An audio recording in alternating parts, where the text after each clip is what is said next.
to say we saw you on the Delivering the Black tour and Rule Breaker, and I got to meet you a few times. So In that church. yeah, Altar Bar. That's right. Love it.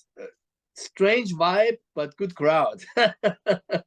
You know what's funny about Altar Bar is I always thought that they did really well there, but they ended up closing it a few years ago. It's now There was a real estate company. Believe it yeah, or not. there was a great steak place right on across the street on the other side of the street. It was a great steak place. That's right. That's right. I remember that very well. And I've been to Pittsburgh several times because I had a band before, Silent Force, with a singer from Pittsburgh, DC Cooper. Right, right, right.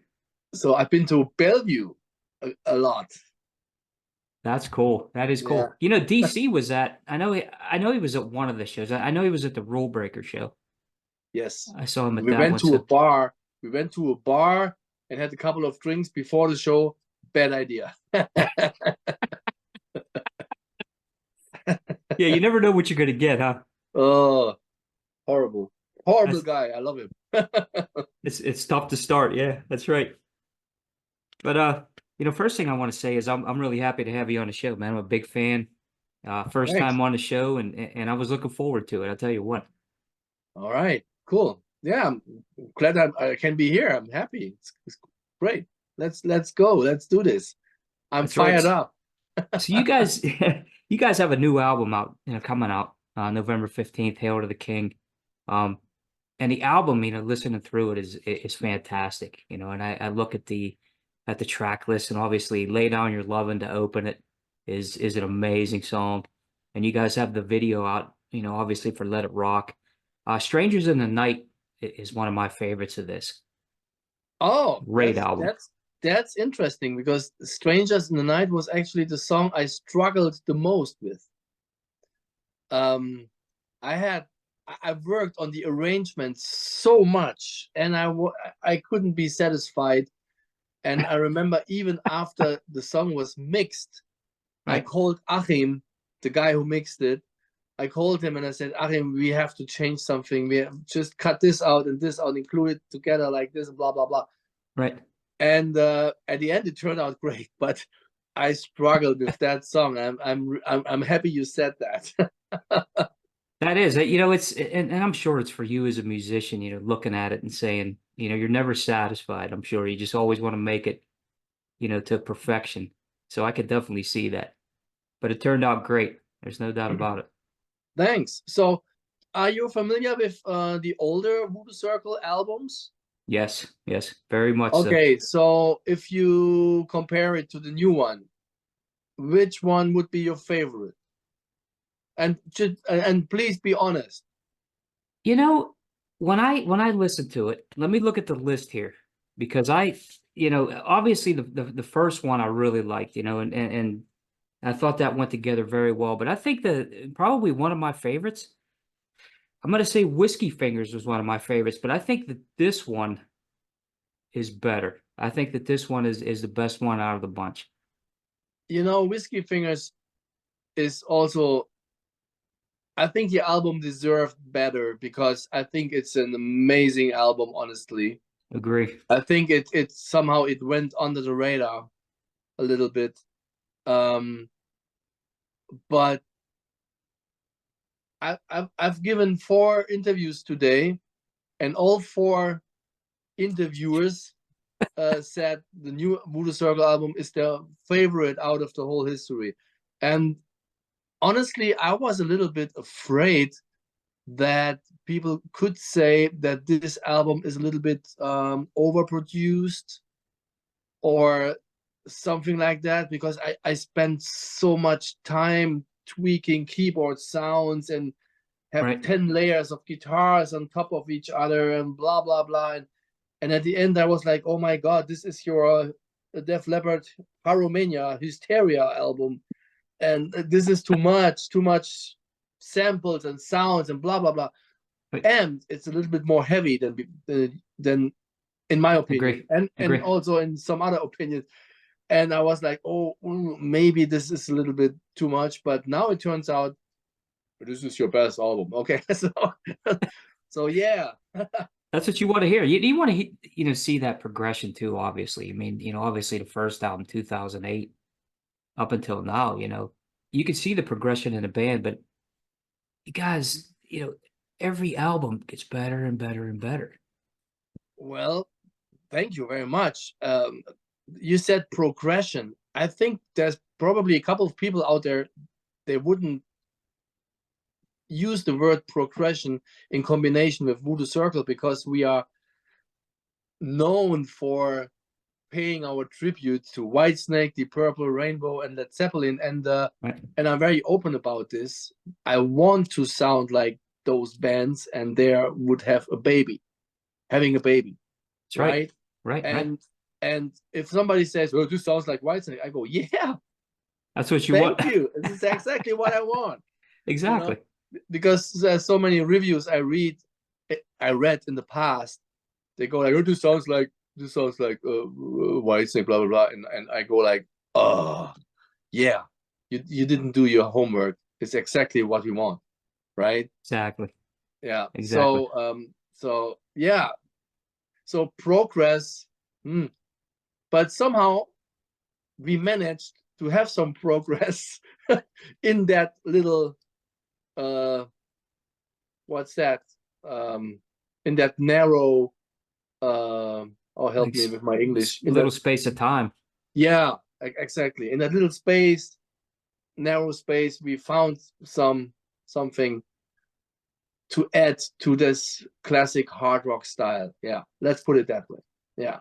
You definitely did too. And I was going to ask you this actually later in the interview, but what I like about Voodoo Circle and what you do, and I think all the albums have been excellent. In my opinion, I have them all, and I appreciate each one for what they are. But I think what you're doing here is you're bringing something classic back to the scene. I mean, the overproduced, and I see a lot of that, but I don't see that in this. I see a production that has, something different than what the new things have. And you guys brought the classic blues vibes back.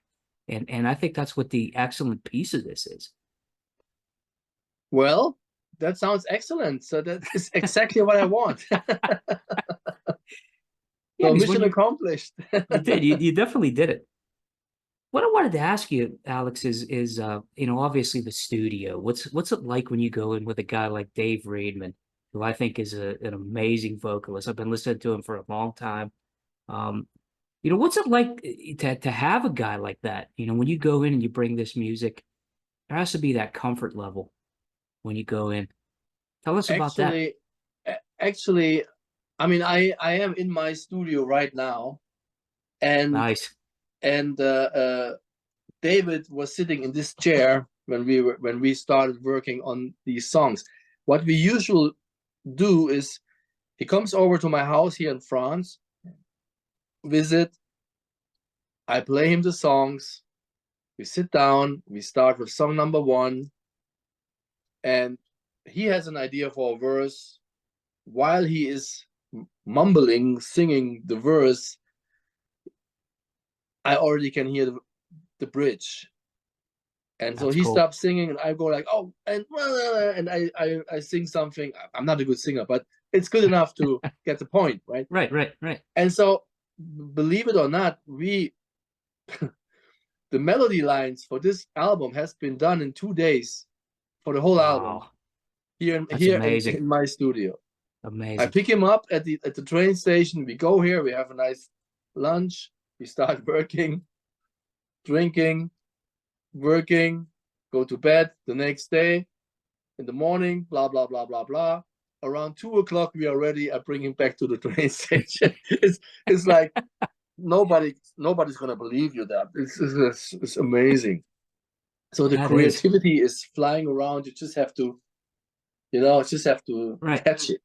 It's so easy going. It's so much fun, and David has this warm voice, this warm what's that in English, timbre. Well, that's actually French. Oh no, it works. Like Coverdale. Right, right. like yeah. And I think in Pink Cream, so in his work in the past, Adagio, Pink Cream, whatever he did, they always try to have him to sing more in a higher range and That's to right. be more right.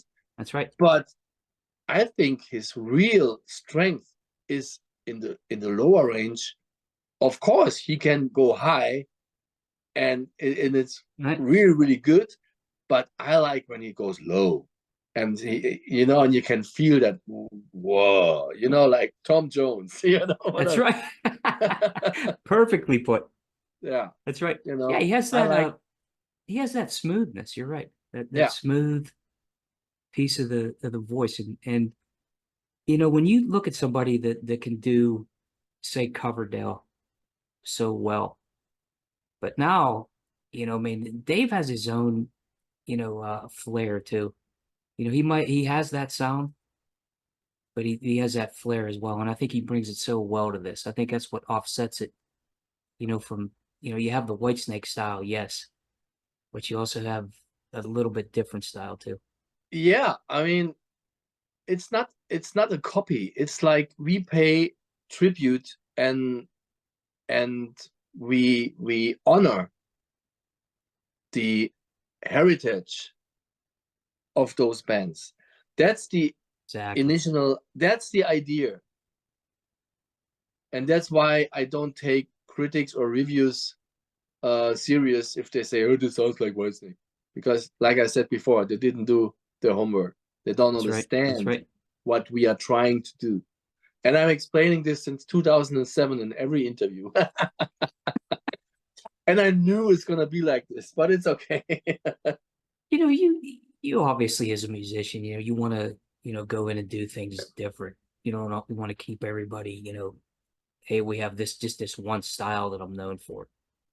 And I like that that's what you do. Obviously, you had the power metal side, but you also have this side too, that blues base.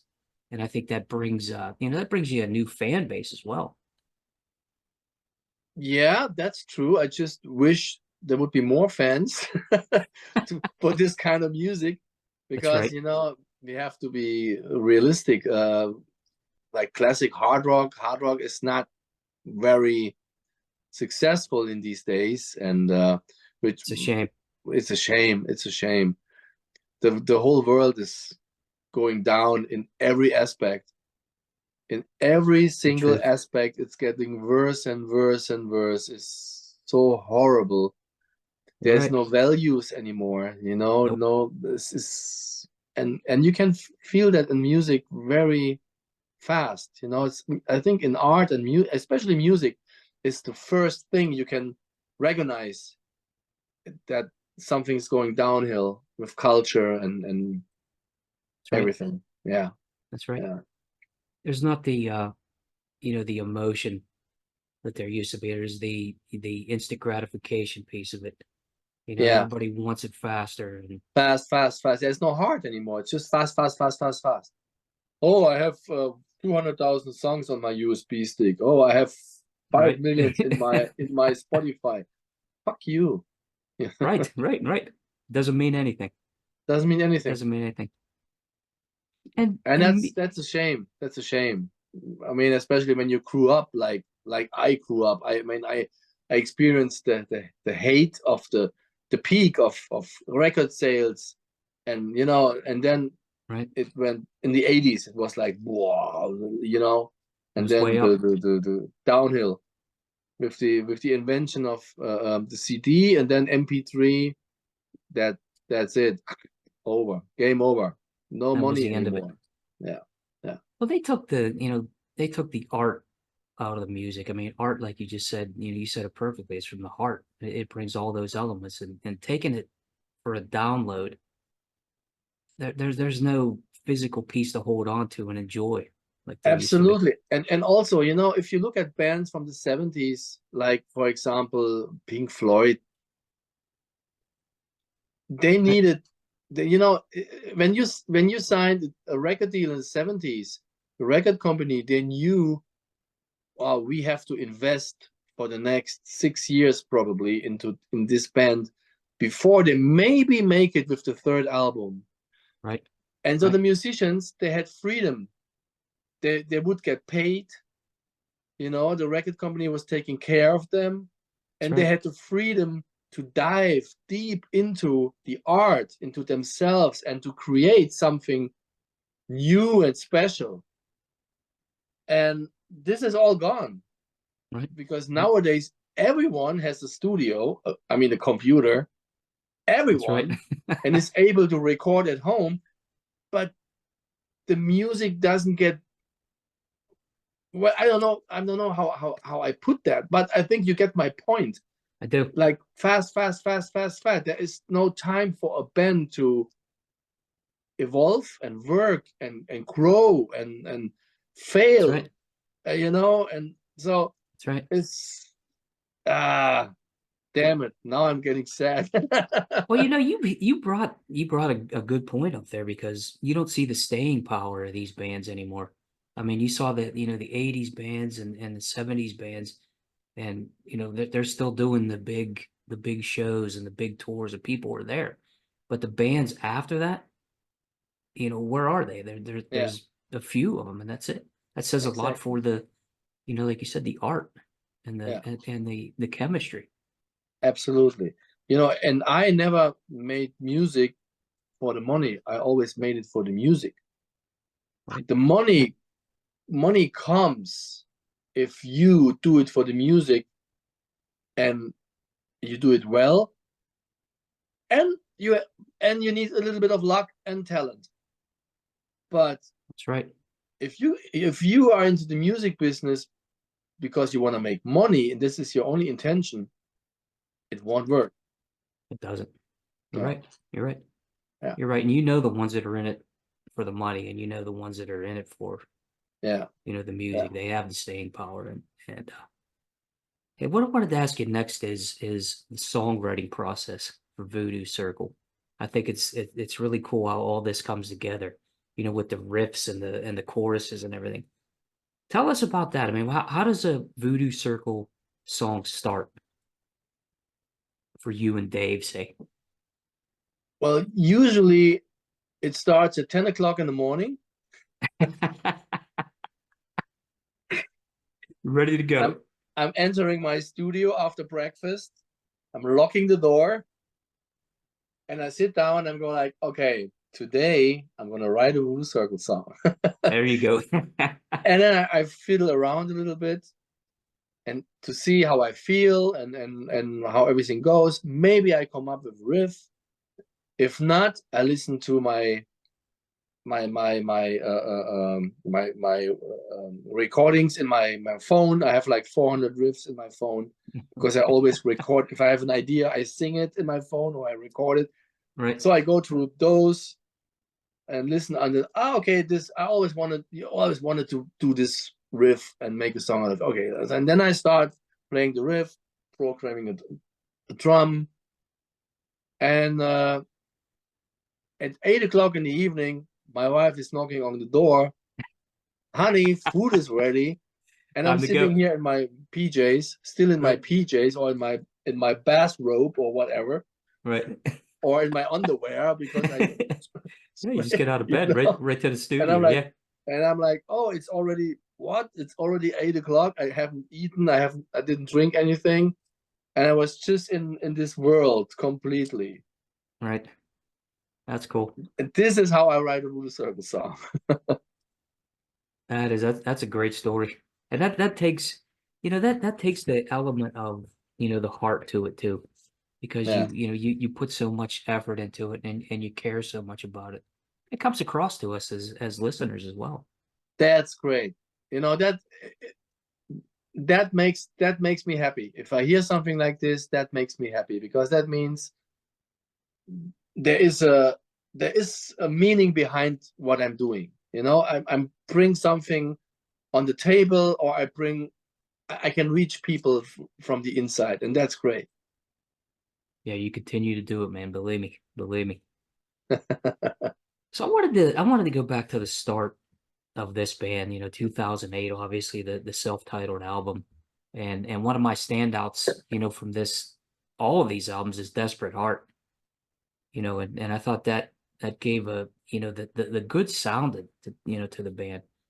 And you were on your way to identifying, you know, the sound of this band. Tell us about that start in 2008 when you guys got this together. Voodoo Circle was founded in 2007 on the way back from a club gig, playing covers, jamming, improvising. I was the driver. Next to me was David, and David slept overnight at my place, so we were driving home, and we had a show. I can't remember where it was. Somewhere in Germany, in a small club, playing covers, improvising, no rehearsal, just go on stage and play. And we had the drummer of Simple Minds. You know Simple Minds? Don't I do. forget about you. That's cool, yeah. The drummer of Simple Minds. We had a very famous German bass player who sold 8 million albums in Germany. Myself and David, so 4-piece, and we played like, you know, Mistreated, Highway to Hell, Hey Joe, Little Right. Wing, whatever, all those, and Highway Star, a lot of Purple stuff. Right. And after that show, I said to David, "Hey David, this was so cool. We improvised so much, and it was so much fun. We should make a band. Do you think so?" "I think so. Yes, let's make a band."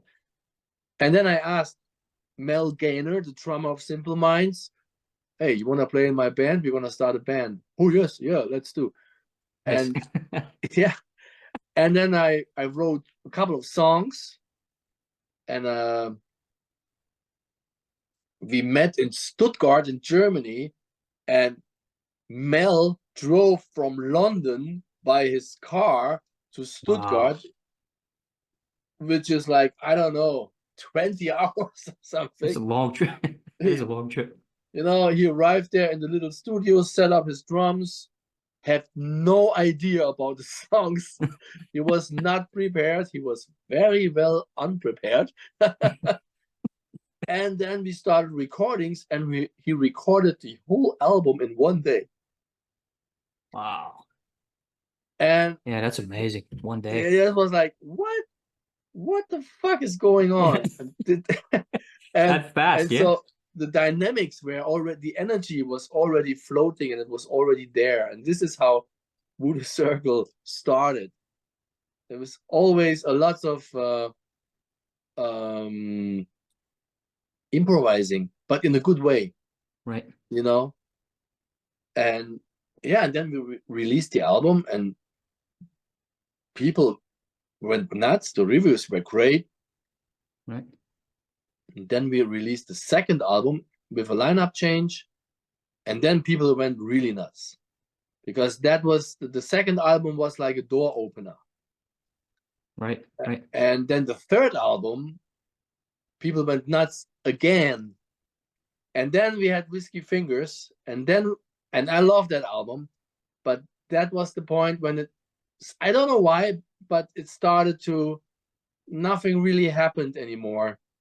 Instead of going to the roof, not through the roof, but making the next step, Right. just nothing happened. No tour, nada, Sippo, zero. And that was very frustrating, because, as you said before, Sure.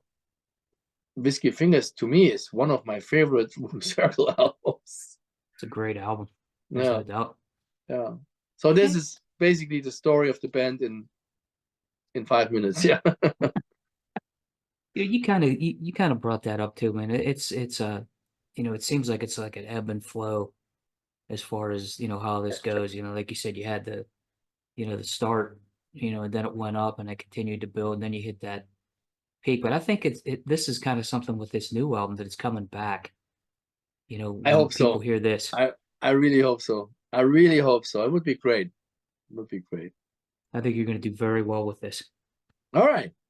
I wanted to talk to, you know, obviously I'm a huge Primal Fear fan, and you know, were one of the keys. You know, like I said, I got to meet you in Pittsburgh, and we were actually in front row for you guys, and we were right, you know, right in front of you, so I got to see you playing firsthand, which I thought was really cool. you know, obviously you were there in 2010 to 2024, you know, and you had that separation, you know, that I was upset to see.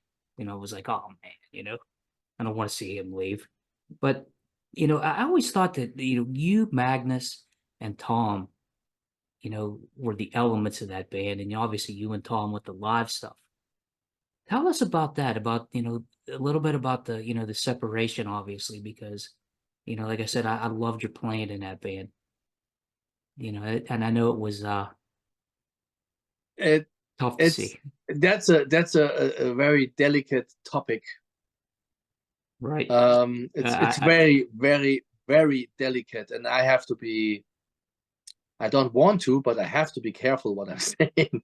I would right, I right. would love to open up and tell the truth, so people know what really was going on. But I have to stay political correct, and at Exactly. this point, um, I want to just uh, I want to say only one sentence. If four people overnight are not in a band anymore, there must have been major reasons, and I'm saying reasons. Right. And you don't leave a band like Primal Fear, which is successful, easily. That is something. Sure. That is something you think about. And actually, I didn't leave. I was fired. I was fired, and the other guys left because I was fired, and they thought it is completely wrong because the reason why I was fired is not cool. It's not right. It's actually somebody else should have been fired. But anyway, don't want to talk too much about it. That's my Understand. that's my take on it, and I would appreciate if you wouldn't write too much about it, and please make me look good. For sure. Yeah. Well, you know, that's why I said I wanted to make sure that I phrased it so it wasn't, you know, but to turn it around, you know, in listening again, you're one of the reasons that I listened. So, you know, now to Well, see that you're doing this, you know, it's great to see it. It's great to see that you're on your feet, you know, and yeah, I know when people after they see this, but they see this new Voodoo Circle album, I think that's gonna mend some fences, believe me. I hope Believe me. so. I hope so. And also us four from the Primal Fear from the department camp, we're gonna start a new band. So Great to hear it. watch Great to hear out. it. This is it's we already have we already wrote 3 songs, and it's fucking heavy, and you're gonna love it. I'm sure. Man, I can't wait to hear it. I can't wait to Yeah. hear it. That's good Cool. stuff. You know, like I said, we saw you you know, here in Pittsburgh and I got to see you, you know, do the live thing. Tell us a little bit about that, you know, how you prepare, you know, for the live stages. Obviously, you played in front of, you know, just massive crowds, especially over in Europe. What's that like, you know, for you as a guitar player to go in live in that situation? I just love it. I just love it. It's why I'm born. This is what I do. Right. This is being on stage, performing, and make people happy. And I always thought, well, I'm a child of the 80s. And Me too. in the 80s, it was important that musicians all also have a look. They look like a musician, Right. Right. clothes, hair, Right. attitude, charisma, play with the audience, watch the Right. audience, don't play like this, play watching the people, have fun Right. with them. Right. That's what I learned, and that's how I grew up, and I try to keep that alive. But no, no, but and preparing. Usually I have a large Jack and Coke before a show with ice, All right. There you and go. and that fires me up like in a positive, aggressive way. I can see it. If I Right. drink a Oh yeah. beer, I can't drink a beer before a show because then I get sleepy and I have to pee. So And you You don't don't want want to to do pee if that. you don't want to pee when you play a heavy metal show. There's no doubt. So I have a strong and large Jack and Coke, maybe two, and then I go on stage and just have fun. And the smaller the crowd, the more fun I have. That's right. Sounds weird. Right. Sounds weird, but I tell you why. If you go on stage in front of 80,000 people, you only have to do this, and they scream. Right. That's right. If you play a small club in front of 100 people, and you go on stage and do this, dead silence. That's right. That's right. So you have to fight and work for the people to convince them, but you are very close. You can smell their breath actually. That's right. You which can is interact. sometimes not so good, Right. but then when they understand and they get the vibe and the feeling and everything is cool, then you have the biggest party, and you are inside that party. And that's what I like the most. I love playing small bars and clubs. And after the show, you can talk to the people. Right. Yep. I mean, of course, I enjoy playing the big arenas, 5,000, 6,000, 10,000, the festivals, 80,000, 40,000, 20,000. Of course, I enjoy that a lot. But the smaller clubs is something I don't know. I don't know. And I'm not the only one who's saying that. There are many musicians, they love playing the small clubs because of that connection to the people. That's right. That's right. Yeah, you get to interact a little bit better, and you get to tell your story a little bit better too. You can even talk to them while playing. You can have a conversation while playing. Or you can order a drink. It's also great, Now that's a good piece of it. That's right. That's right. That's what was easy at Altar Bar, because it was right there. It was that close. I wanted to talk about you as a guitar player. Your style, I think, is pretty cool because it meshes, obviously the two different bands and the multiple bands that you've done. You have the blues piece of it, which I think is great, and it fits so well. But it fit well on the power metal side as well. And it like I have on the question, it flows so smoothly in Voodoo Circle. I think it stands out very well. Tell us about you as a guitar player and how these two styles, obviously are different, but how they mesh as well. Well, if I play power metal, I wear a power metal hat. If I play Voodoo Circle, I wear a classic rock hat. I'm like a chameleon. I'm able to deliver those two styles. Right. I can't play jazz. No jazz. No jazz. I would love to. I would love to be able to play jazz, but I can't. I would have to study. But yeah, for sure. But yeah, I'm used to that. Like I'm switching styles. I'm used to that. But I always try to bring my own stuff into the music, and so no matter if I play power metal or classic hard rock, people can realize, oh, that's Alex Beyrodt. That's his sound. This is, I can listen. I can hear him. Like that. That's what I always try to be a little bit, not a little bit, to be original, even if I play different styles. Be myself. Yeah. You do too. You do too. Yeah.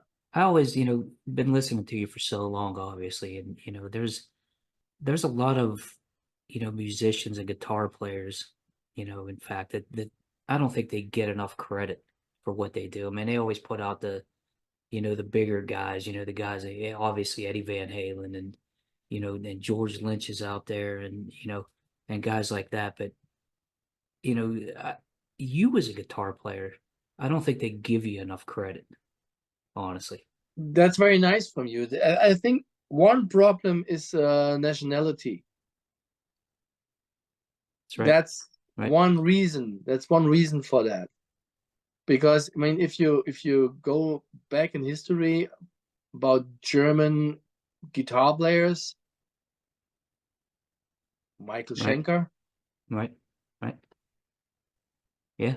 Michael Schenker, and I mean, but of course there's Rudolf Schenker,